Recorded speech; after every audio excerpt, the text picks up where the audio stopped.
ಎಷ್ಟು ಜನ ತಂದೆ ತಾಯಿಗಳಿದ್ದೀರಲ್ಲಿ?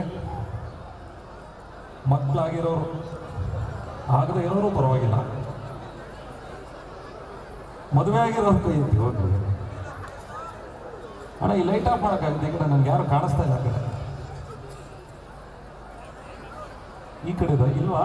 ತೊಂದರೆ ಇಲ್ಲ ಬಿಡಿ, ಪರವಾಗಿಲ್ಲ ಬಿಡಿ, ಬೇರೆ ಕಡೆ ಸ್ವಿಚ್ ಇದ್ರೆ ಬಿಡಿಣ. ಒಂಚೂರು ಮಾನಿಟರ್ ಕೊಡಿ ಹೋಗಿ. ಈ ಕೈ ಎತ್ತಿ ನೋಡ್ತಾ ಎಷ್ಟು ಜನ ಮದುವೆ ಆಗಿರೋರು ಇದ್ದೀರಾ ಇಲ್ಲಿ ಅಂತ. ಓಕೆ, ಈಗ ತಾನೇ ನಮ್ಮ ಬೈರೆಡ್ಡಿ ಸರ್ ಹೇಳ್ತಾ ಇದ್ರು, ಸರ್ 6 ಗಂಟೆ ಕರೆಕ್ಟ್ ಆಗಿ ಕಾರ್ಯಕ್ರಮ ಪ್ರಾರಂಭ ಮಾಡಿದ್ವು ನಾವು ಅಂತ ಹೇಳಿ.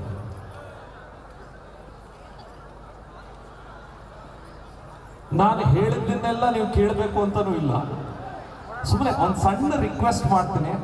ನೀವೆಲ್ಲ ಈ ಕಡೆ ಬಂದು ನಿಂತ್ಕೊಳ್ತೀನಿ, ಇಲ್ಲಿ ನಿಂತ್ಕೊಂಡ್ರೆ ಎಲ್ಲರೂ ಕಾಣಿಸ್ತೀರಾ ನನಗೆ. ನಮ್ಮ ವೆಂಕಟರೆಡ್ಡಿ ಸರು ಬಹಳ ಅದ್ಭುತವಾಗಿ ಮಾತಾಡಿದ್ರು. ಅವರು ಹೇಳಿದಂಥ ಮಾತುಗಳು ಎಷ್ಟು ಪ್ರಾಮುಖ್ಯತೆಯನ್ನು ಒಳಗೊಂಡಿತ್ತು ಅಂತಂದ್ರೆ, ಎಲ್ರಿಗೂ ಅವಶ್ಯಕವಾಗಿ ಈ ರೀತಿಯ ಭಾಷಣಗಳು ನಿಮಗೆ 99% ಟಿವಿಗಳಲ್ಲಿ ಸಿಗಲ್ಲ, ಮಾಲ್ಗಳಲ್ಲಿ ಸಿಗಲ್ಲ, ಥಿಯೇಟರ್ಗಳಲ್ಲಿ ಸಿಗಲ್ಲ. ಅದು ಸಿಗದೆ ಇಂತಹ ವೇದಿಕೆಗಳಲ್ಲಿ ಬಹಳ ಅದ್ಭುತವಾಗಿ ಮಾತಾಡಿದ್ರು. ನಮ್ಮ ಬೈರೆಡ್ಡಿ ಸರ್ ಇಲ್ಲಿಗೆ ಬಂದಾಗ ಅವ್ರ ಬಗ್ಗೆ ಮಾತಾಡಕ್ಕೂ ಮುಂಚೆ ನಂದೊಂದು ಸಣ್ಣ ಮನವಿ, ಇಲ್ಲಿ ಕೂತಿರೋ ಪ್ರತಿಯೊಬ್ರು ಕೂತವೆ ಒಂಚೂರು ನಿಂತ್ಕೋಬೋದಾ? ಎಲ್ರು ಯಾರಿದ್ದೀರಾ ಪ್ರತಿಯೊಬ್ರು ನಿಂತಿರೋರು ಕೂತ್ಕೋಬೇಡಿ, ನೀವು ಹಂಗೆ ನಿಂತ್ಕೊಳ್ಳಿ. ಕೂತಿರೋರೆಲ್ಲರೂ ನಿಂತ್ಕೊಳ್ಳಿ, ಒಂದು ನಿಮಿಷ ಸುಮ್ಮನೆ ಹಿಂಗೆ ಮಾಡ್ಕೊಳ್ಳಿ, ಎಲ್ಲ ಮಾಡ್ಕೊಳ್ಳಿ, ಆರಾಮಾಗಿ ಮಾಡ್ಕೊಳ್ಳಿ. ಥರ ಇನ್ನೊಂದ್ಸತ್ ಮಾಡಿ ನೋಡಿ, ನಾನು ನೋಡಲಿಲ್ಲ. ಎಕ್ಸಸೈಸ್ ಅಲ್ಲ, ಸುಮ್ಮನೆ ಕೂತಿರ್ಬೇಕಾದ್ರೆ ನಿಂತ್ಬಿಟ್ಟು ಈ ಒಂದು ಚಪ್ಪಾಳೆ ಹೊಡೀರಿ ನೋಡೋಣ. ಕೂತ್ಕೊಳ್ಳಿ. ಒಂದು ಸಮಾಜ ಸೇವೆ ಇದು. 6 ಗಂಟೆಯಿಂದ ಕೂತಿದ್ರೆ ಏನಪ್ಪ ನಮ್ಮನ್ನು ಎದ್ದೋಳಕ್ಕೂ ಅವಕಾಶ ಕೊಡ್ತಾ ಇಲ್ವಲ್ಲ ಅಂತ ನೀವು ಅಂದ್ಕೊಂಡಿರ್ಬೋದು. ಹಾಗಾಗಿ ಒಂದು ಸಣ್ಣ ನಿಮಗೆ ರಿಲ್ಯಾಕ್ಸ್ ಆಗಲಿ ಅಂತ ಹೇಳಿ, ಮೊದಲನೇದಾಗಿ ಈ ಒಂದು ಕಾರ್ಯಕ್ರಮಕ್ಕೆ ಬರಬೇಕು ಅಂತಂತ ಹೇಳಿ ನಮ್ಮ ನಾಗರಾಜ್ ಅವ್ರ ಕಡೆಯಿಂದ ನಂಬರ್ ತಗೊಂಡು ನಮ್ಮ ಬೈರೆಡ್ಡಿ ಸರ್ ದಿನಕ್ಕೊಂದೊಂದ್ಸತ್ ಮೆಸೇಜ್ ಮಾಡೋರು. ಅವ್ರಿಗೆ ಡೌಟು, ನಾನು ಬರ್ತೀನೋ ಬರಲ್ವೋ. ಆಮೇಲೆ ನಮ್ಮ ಚಂದು, ನಮ್ಮ ಹೊಸಕೋಟೆ ನಮ್ಮ ಸಂಘದ ಅಧ್ಯಕ್ಷರು, ಪಾಪ ಅವರಿಬ್ಬರು ಬಹಳ ಬಿಡ್ದಂಗೆ ಫಾಲೋ ಅಪ್ ಮಾಡಿ, ನೀವು ಬರಲೇಬೇಕು ಬರಲೇಬೇಕು, ಬರ್ತಾ ಇದ್ದೀರಾ ಬರ್ತಾ ಇಲ್ಲ.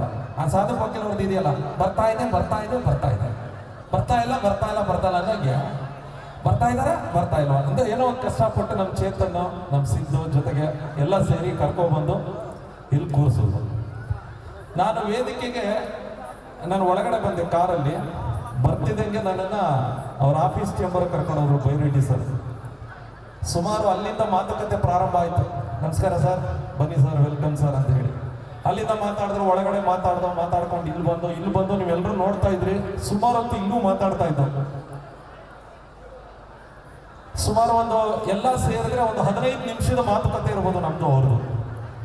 15 ನಿಮಿಷದ ಮಾತುಕತೆಯಲ್ಲಿ ನನಗೆಷ್ಟು ಮನೆ ಇದೆ, ನಾನೆಷ್ಟು ಆಸ್ತಿವಂತ, ನನ್ನ ಹತ್ರ ಕಾರ್ ಇದೆ, ನನ್ನ ಹತ್ರ ಸ್ಕೂಟರ್ ಇದೆ, ನನ್ನ ಹತ್ರ ಎಷ್ಟು ಚಿನ್ನ ಇದೆ, ನನ್ನ ಹತ್ರ ಹಂಗಿದೆ, ನನ್ನ ಹತ್ರ ಹಿಂಗಿದೆ ಅಂತ ಹೇಳ್ಕೋಬೋದಿತ್ತು.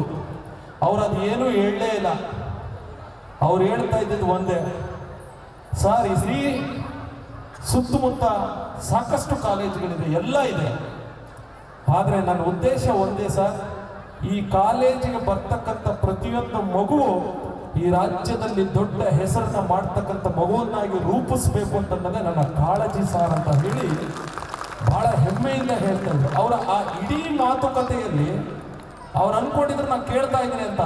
ನಾನು ಅಬ್ಸರ್ವ್ ಮಾಡ್ತಾ ಇರೋದೇನು, ಇವ್ರಿಗೆ ಯಾವುದಕ್ಕೆ ಪ್ರಾಮುಖ್ಯತೆ ಕೊಡ್ತಾ ಇದ್ದಾರೆ ಅಂತಂದ್ರೆ, ಅಷ್ಟೊತ್ತಿಂದಲೂ ಈ ಕಾಲೇಜಿಗೆ ಬರ್ತಕ್ಕಂಥ ಪ್ರತಿಯೊಂದು ಮಗು ಜೊತೆಗೆ ಬಂದು ತುಂಬಾ ಜನ ಇಲ್ಲಿ ಪಾಠವನ್ನು ಮಾಡ್ತಕ್ಕಂಥ ನಮ್ಮ ಶಿಕ್ಷಕರಿಂದ ಅವ್ರ ಬಗ್ಗೆ ಸ್ಟೂಡೆಂಟ್ಸ್ ಬಗ್ಗೆ ಸರ್ ಹಂಗ್ ಮಾಡಬೇಕು ಸರ್, ಅವ್ರಿಗೆ ಟ್ಯೂಷನ್ಗೂ ಹೋಗೋದಕ್ಕೆ ಅವಕಾಶ ಕೊಡದೆ ಹೋದ ರೀತಿ ನಾನು ಶಿಕ್ಷಣವನ್ನು ಕೊಡಬೇಕು ಸರ್.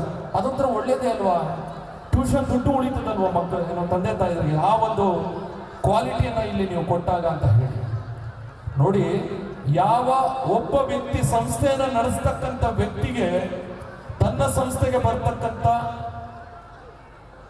ಶಿಕ್ಷಕರಾಗಿರಬಹುದು ಅಥವಾ ವಿದ್ಯಾರ್ಥಿಗಳಾಗಿರಬಹುದು, ಕೇವಲ ಅವರ ಕಾಳಜಿಯನ್ನಷ್ಟೇ ನಾನು ಯೋಚನೆ ಮಾಡ್ತೀನಿ ಅಂತ ಸುಮ್ಮನೆ ಬಾಯಿ ಮಾತಲ್ಲಿ ಹೇಳೋದಲ್ಲ, ಮನಸ್ಸಿನೊಳಗೆ ನಾಟಿ ಬಿಡ್ತದೆ ಆ ಸಂಸ್ಥೆ.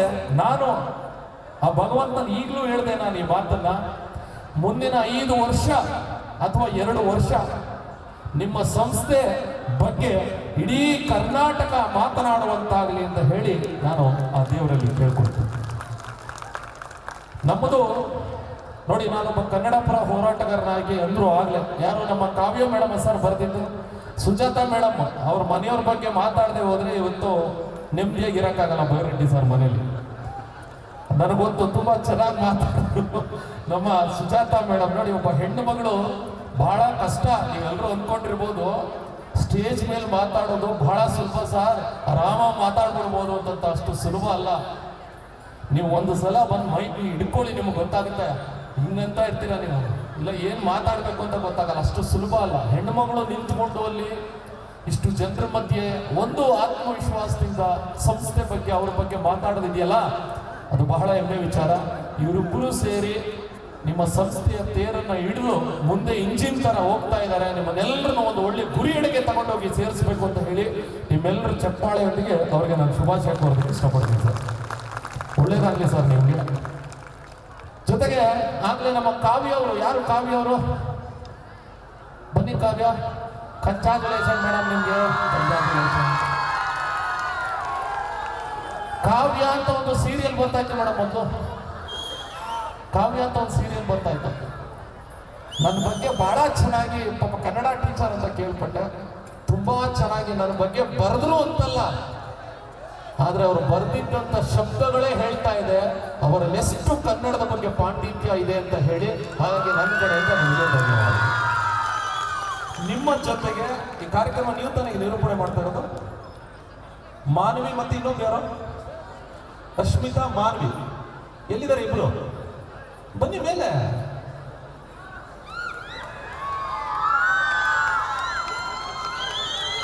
ಇನ್ನೊಬ್ರು ಇಲ್ಲಿ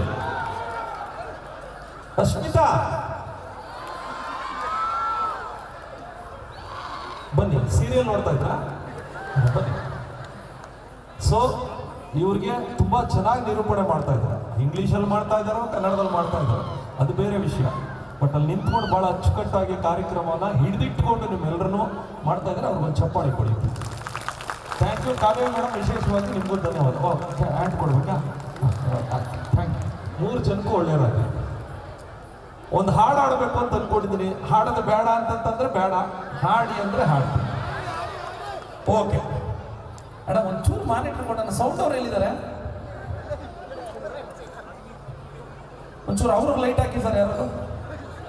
ಆಯ್ತಾ? ಓಕೆ. ಈಗ ಅವ್ರು 3 ಜನರಿಗೆ ಚಪ್ಪಾಳೆ ಕೊಟ್ಟು, ಜೊತೆಗೆ ಇನ್ನೊಂದೇನು ಅಂತಂದ್ರೆ 6 ಗಂಟೆಯಿಂದ ಇಷ್ಟೊತ್ತವರೆಗೂ ತುಂಬಾ ಜನ ಮಕ್ಕಳು ಸಖತ್ತಾಗಿ ಡ್ಯಾನ್ಸ್ ಮಾಡಿದ್ರು ಸರ್, ಒಂದು ಒಳ್ಳೆ ಸ್ಕಿಟ್ಗಳು ಮಾಡಿದ್ರು ಅಂತ ಹೇಳಿ ನಮ್ಮ ವೆಂಕಟರೆಡ್ಡಿ ಸರ್ ಹೇಳಿದ್ರು.